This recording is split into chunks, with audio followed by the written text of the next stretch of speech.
1 Corinthians chapter 3, verse 15.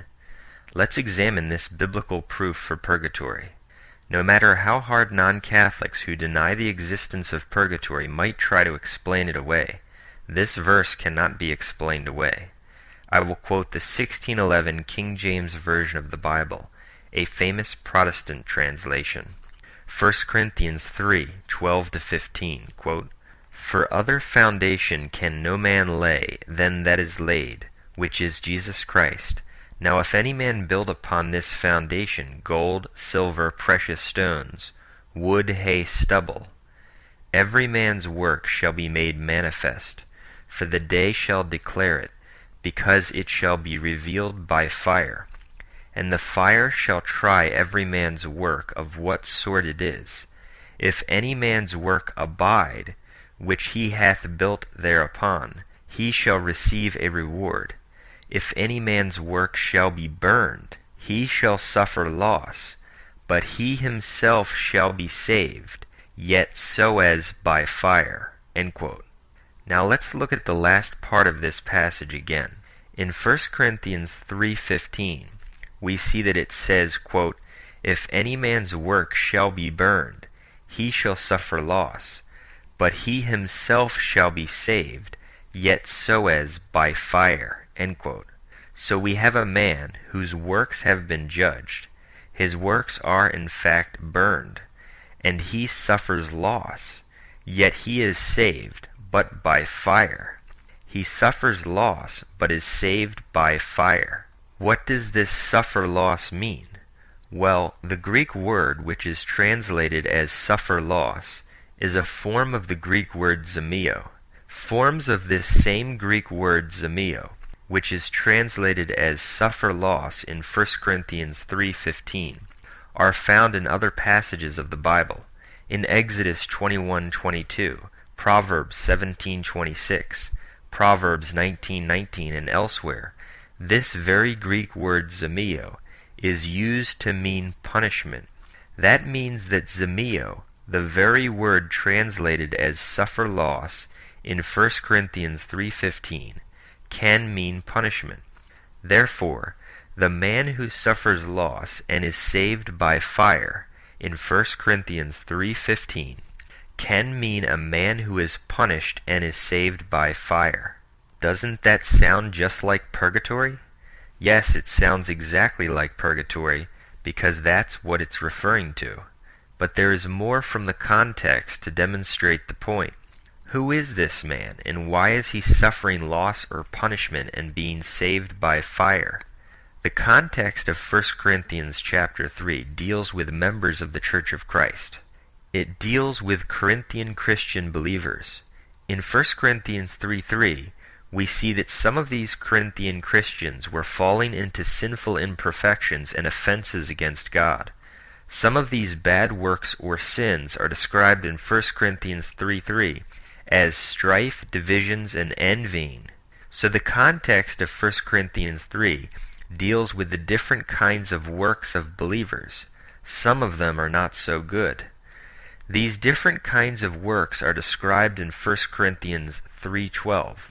There are good works, which are called gold, silver, and precious stones. These signify a better or more perfect adherence to the gospel of Christ. Then there are other works which are not so good. These are described as wood, hay, and stubble. These are the works that are in fact burned in 1 Corinthians 3:15, for which the man suffers loss or punishment, but he is saved, yet so as by fire. So the wood, hay, and stubble, which are burned, signify the works of a man who has died in the grace of God and been forgiven of any mortal sins he might have committed, and he is therefore eventually saved, but he hasn't made satisfaction for the sins that he did commit. The Dogmatic Council of Lyon II in 1274 put it this way, quote, "Because if they die truly repentant in charity before they have made satisfaction by worthy fruits of penance for sins committed and omitted, their souls are cleansed after death for purgatorial or purifying punishments." End quote.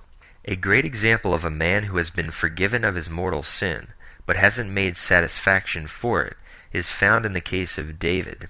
In 2 Kings 11, or 2 Samuel 11 in the Protestant Bible, we read about King David committing adultery with Bathsheba. He also had Bathsheba's husband killed. This is a mortal sin. If David would have died in that state, he would have gone to hell. 1 Corinthians 6:9 shows us that no adulterers or murderers will enter heaven.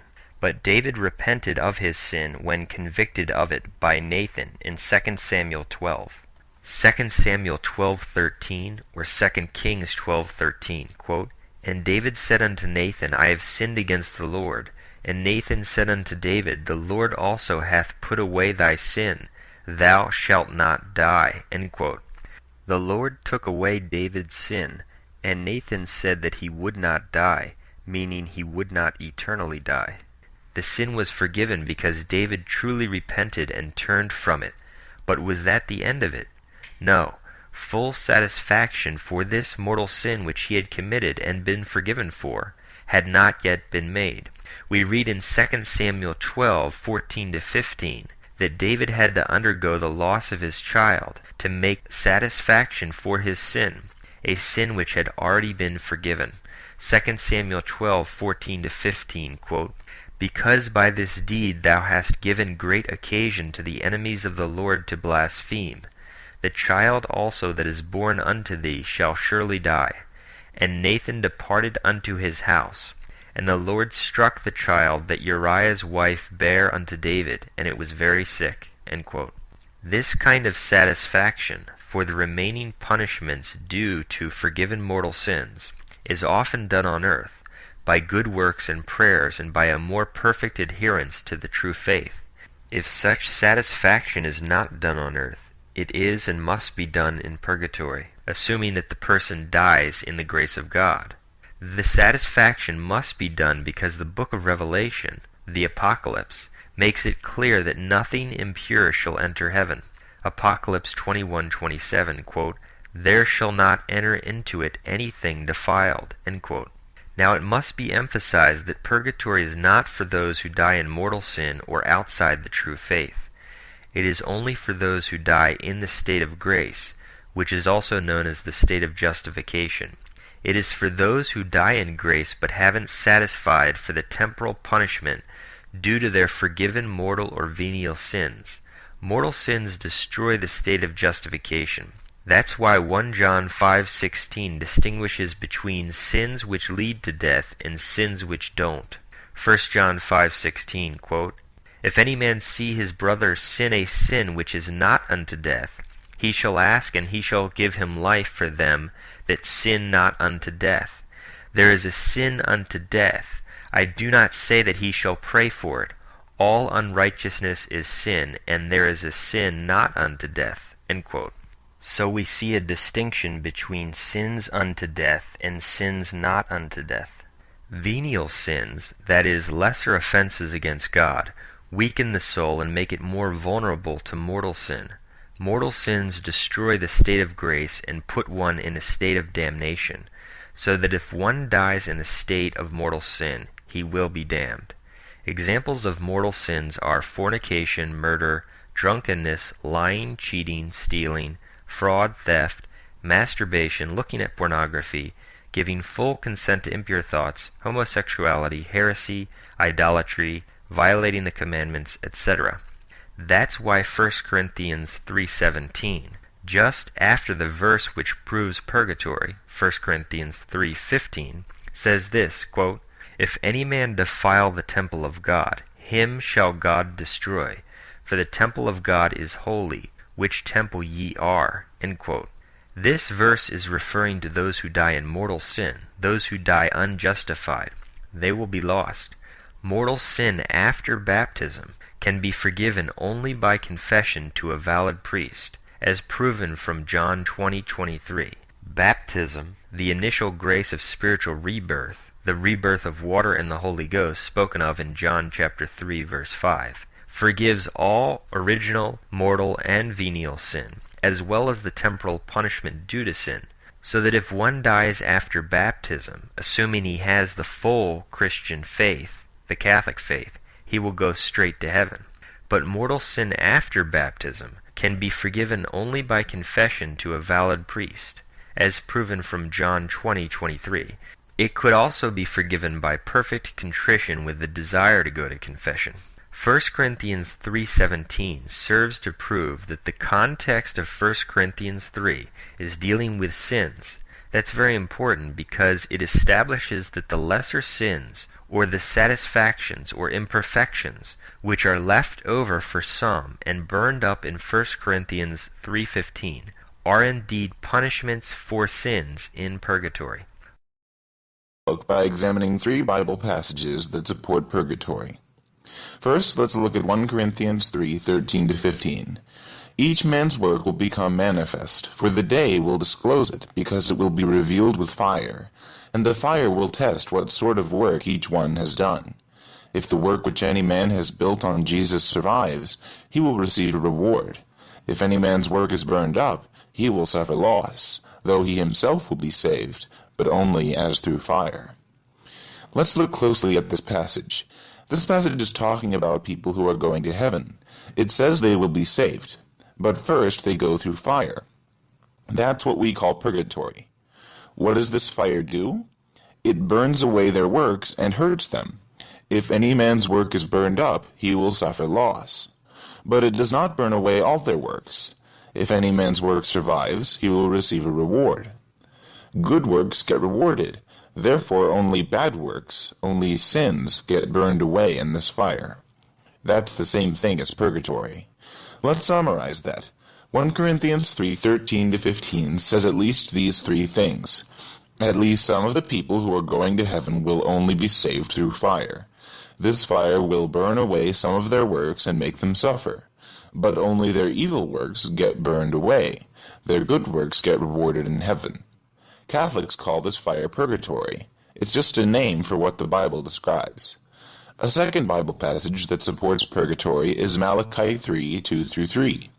That passage says, "But who can endure the day of his coming, and who can stand when he appears? For he is like a refiner's fire, and like fuller's soap. He will sit as a refiner and purifier of silver, and he will purify the sons of Levi, and refine them like gold and silver, till they present right offerings to the Lord." A few things to note here. There is a fire at the coming of the Lord. It purifies the good people. When the good people get out of the fire, they are better than when they went in. What can we learn from this? Well, only their evil works got punished. They didn't need purified for their good works, but for their sins. Also, we're not talking about hell here, because the people in hell don't present right offerings to the Lord. So, we've got a fire that isn't hell at the coming of the Lord, where good people are purified so that they are better than they were before. Catholics just call this fire purgatory. A third Bible passage that supports purgatory is in Zechariah 13:8-9. That passage says, "In the whole land, says the Lord, 2/3 shall be cut off and perish, and 1/3 shall be left alive. And I will put this third into the fire, and refine them as one refines silver, and test them as gold is tested. They will call on my name, and I will answer them. I will say, they are my people, and they will say, the Lord is my God." This Bible passage is also clear about purgatory. Some people in this passage go to hell, they are cut off and perish. Some people in it are going to heaven, they shall be left alive. But first they go through a fire and are purified. Catholics simply call this fire purgatory. So there you go, 3 Bible passages that talk about purgatory. What can we learn from it? First, there is a purgatory. There is a purifying fire that some people have to go through before they get into heaven. Second, this fire burns away the sins of people who are ultimately going to heaven. Third, this fire hurts. The people in it are burned and suffer loss, but they are ultimately saved and go to heaven. I hope you liked this video, so stay tuned for more, and God bless.